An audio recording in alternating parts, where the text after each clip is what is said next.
Bonjour à tous, bonjour à toutes. Vous savez, on ne va jamais cesser de parler de cette affaire.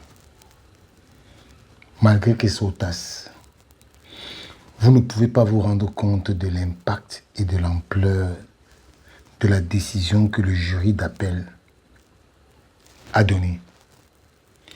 Depuis la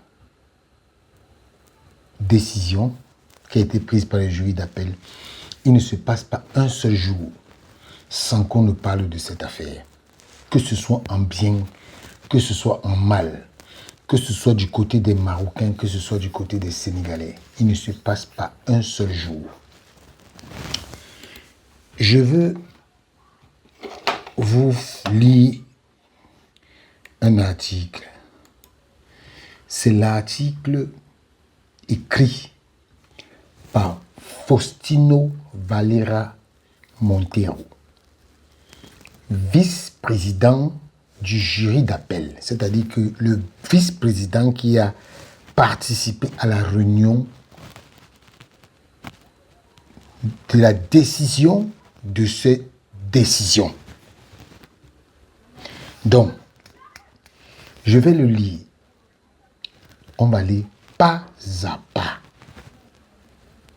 Et il a donné l'exclusivité à un journal sénégalais qui s'appelle L'Observateur du 7 avril, donc hier. Il dit, c'est écrit en titre, voici l'article. Ne dites pas que Na est parti chercher, voici ça. Il dit, je suis en profond désaccord avec la décision. Avant de commencer à lire, il faut dire que il y a 5 membres qui ont participé à cette décision.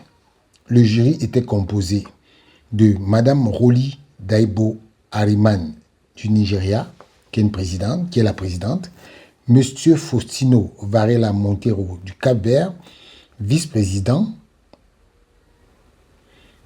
Mouez Bentaha Nasri, le président de la fédération tunisienne, qui est membre, Espoir Assobavi Komlan du Togo, qui est membre, et Masoko Timothy Msunga du Malawi.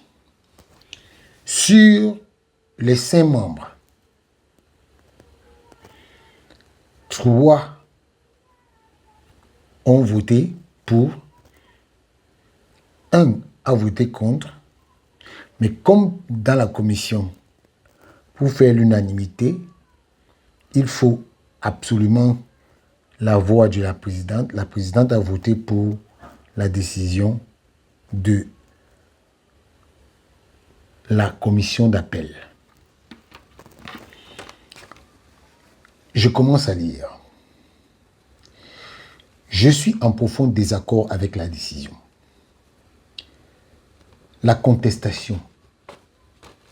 Je ne peux souscrire à l'interprétation qui a prévalu dans cette décision pour les raisons que, dans un souci d'intégrité argumentaire et d'honnêteté intellectuelle, j'exposerai brièvement ci-dessus. Il est important de noter que les faits décrits dans les rapports des officiels de match sont présumés véridiques et exacts jusqu'à ce que leur véracité ou leur exactitude soit remis en question. Toutefois, si en cas de divergence entre les rapports, les différents officiels de match, et s'il n'existe aucun moyen de résoudre les différentes versions des faits, Le rapport de l'arbitre est considéré comme faisant autorité en ce qui concerne les incidents survenus sur le terrain de jeu. Le rapport du commissaire de match est considéré comme faisant autorité en ce qui concerne les incidents survenus en dehors du terrain de jeu, conformément à l'article 32, paragraphe 1, 2, 3 du Code disciplinaire de la CAF. Les faits mentionnés, appuyés par les descriptions faites dans le rapport de match par l'équipe arbitrale, le commissaire de match et le coordinateur général ont été admis sans réserve par la Fédération royale marocaine et la Fédération sénégalaise de football et sont également rapportés au point 1. Fait, entre parenthèses, fait, pour dire fait de jeu, fait le rapport de l'arbitre, voir par ailleurs numéro 1 à numéro 6 de la décision de la commission disciplinaire de la CAF que j'approuve pleinement tant en fait qu'en droit. Il continue. Les questions juridiques pertinentes. La présente décision de la commission d'appel selon laquelle le comportement de l'équipe nationale sénégalaise qui a quitté le terrain avant la fin du match sans l'autorisation de l'arbitre constitue une violation de l'article 82 du règlement de la CAN et par conséquent, en application de l'article 84 du même règlement, entraîne la perte de la finale de la CAN Maroc 2025 par forfait. Le résultat du match étant enregistré comme étant de 3-0 en faveur de la Fédération royale marocaine de football soulève à mon avis deux questions juridiques pertinentes. 1. D'une part, se pose la question de savoir si l'article 82 du règlement de la Coupe d'Afrique des Nations doit être interprété uniquement au sens littéral, grammatical et abstrait, c'est-à-dire par une application mécanique de son texte sans tenir compte du cas à trancher. Et d'autre part, la question essentielle de savoir qui décide légalement si l'arrêt du jeu s'est produit sur le terrain. La décision du Conseil de discipline de la CAF a répondu de manière exemplaire et irréprochable aux deux questions juridiques précédentes évoquées. J'adhère pleinement aux positions qui y sont adaptées et je suis en profond désaccord avec la décision de la commission d'appel dont l'analyse était excessivement formaliste. Ce sont là les différences que j'expliquerai dans les points suivants de cette opinion dissidente. Littérature contre le droit.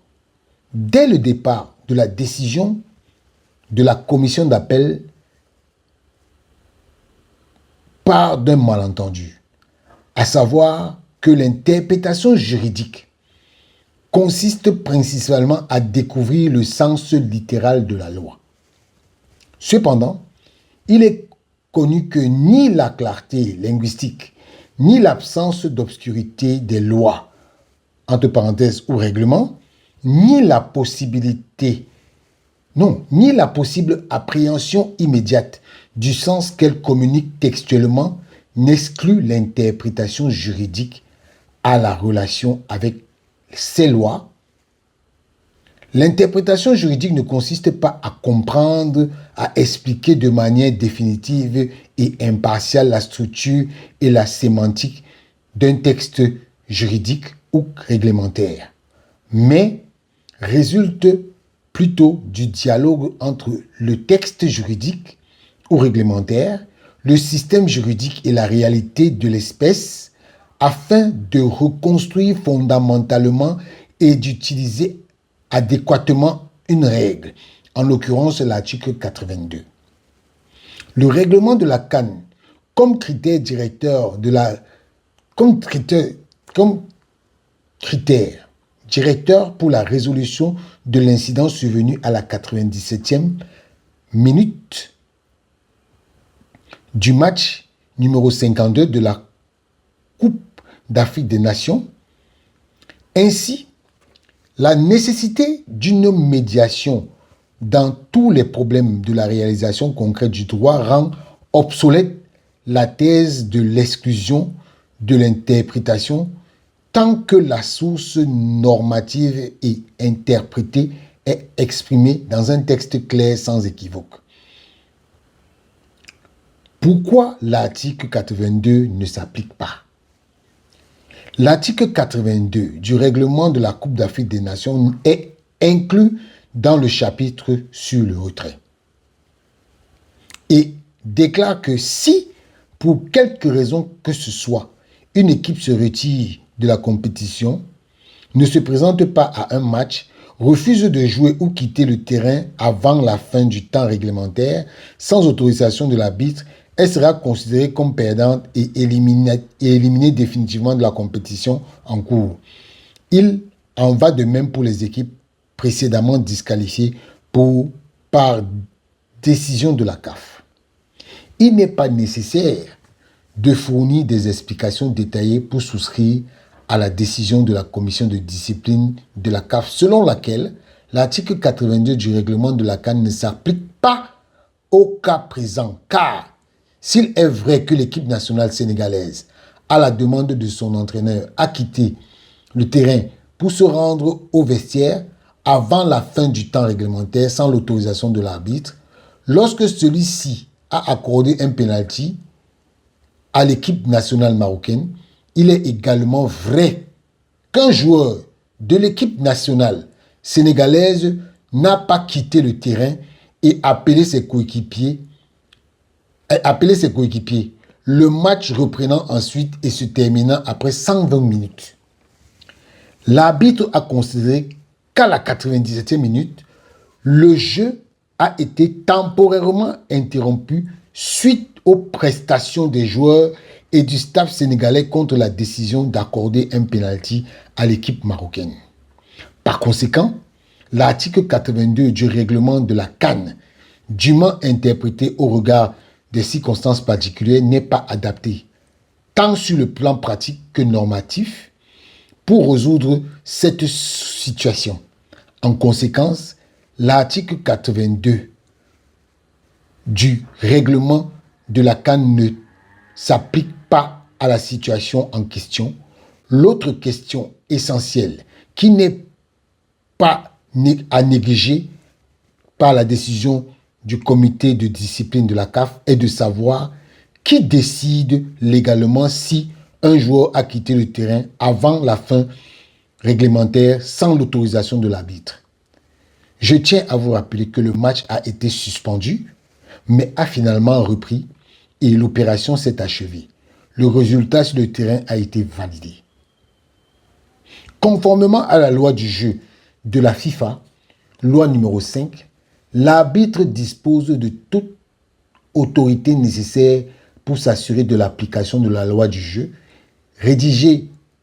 diriger la rencontre en collaboration avec les autres membres de l'équipe arbitrale, superviser ou indiquer la reprise du jeu et appliquer les sanctions disciplinaires appropriées. Cette disposition réglementaire est corroborée par les dispositions de l'article 6 du Code disciplinaire de la CAF. Ainsi, il incombait à l'arbitre de déterminer avant la fin du temps réglementaire, sans autorisation, l'autorité compétente sur le terrain chargée de déterminer si les conditions de poursuite ou de conclusion du match étaient remplies et de qualifier juridiquement que ce qui s'est passé sur le terrain. Ainsi, si lorsque les joueurs quittent le terrain, l'arbitre choisit d'interrompre temporairement le match et de reprendre et de le terminer par la suite. Une telle décision signifie nécessairement que la situation ne constitue pas un abandon définitif.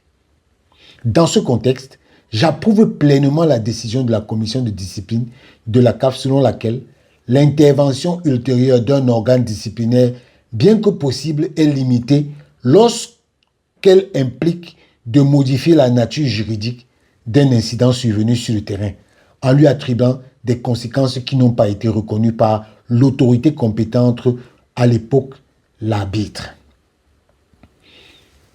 Le TAS a constamment réaffirmé ce principe. Dans plusieurs cas, je souligne les points suivants. 1.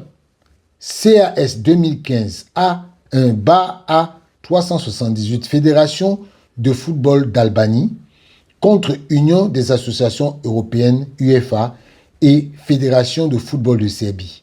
Le TAS ne réexaminera pas une décision prise sur le terrain à moins qu'il n'existe de preuves convaincantes d'arbitraire ou de mauvaise foi dans la prise de décision, même lorsque cette décision est reconnue comme erronée avec le recul. Pour ces raisons, la décision de la commission d'appel ne pouvait pas modifier la qualification juridique d'un événement central tel que l'abandon survenu sur le terrain et par conséquent le résultat du match lui-même, fait qui, sans aucun doute, était connu de l'autorité compétente à l'époque, l'arbitre, mais qui n'ont donc pas été qualifiés pour lui. L'arbitre a l'autorité ultime pour déterminer légalement ce qui se passe sur le terrain. Lorsque l'arbitre laisse le match se poursuivre et arriver à son terme, il me semble que cela confirme qu'il n'y a pas eu d'abandon et par conséquent qu'un organe disciplinaire conclu autrement introduit d'une part une rupture entre le sport. Si le déroulement du match peut être modifié ultérieurement, alors l'idée même d'une décision finale perd tout son sens. Cela devient inévitablement relatif. Par conséquent, je ne peux pas souscrire à l'interprétation retenue par la majorité dans l'appel. Signé M. Faustino Valera Montero, vice-président du jury d'appel de la CAF. Vous voyez, dans la vie, comme on dit souvent, on peut être tous dans le même bateau, on n'a pas tous le même état d'esprit. Voilà un homme juste. Voilà un homme juste. Et beaucoup de gens ne le savent pas. Ce monsieur, c'est un haut magistrat au Cap-Vert. Par conséquent, il ne veut pas mêler son nom à la saleté. Et ce n'est pas Naha, ce n'est pas l'opinion publique, c'est un membre de la commission d'appel qui vous donne des arguments selon lesquels la décision du jury d'appel est allée contre le sens du jeu. Parce que quand il vous dit que voilà une décision du TAS, il dit le TAS ne réexaminera pas une décision prise sur le terrain. Le TAS ne réexaminera pas une décision prise sur le terrain.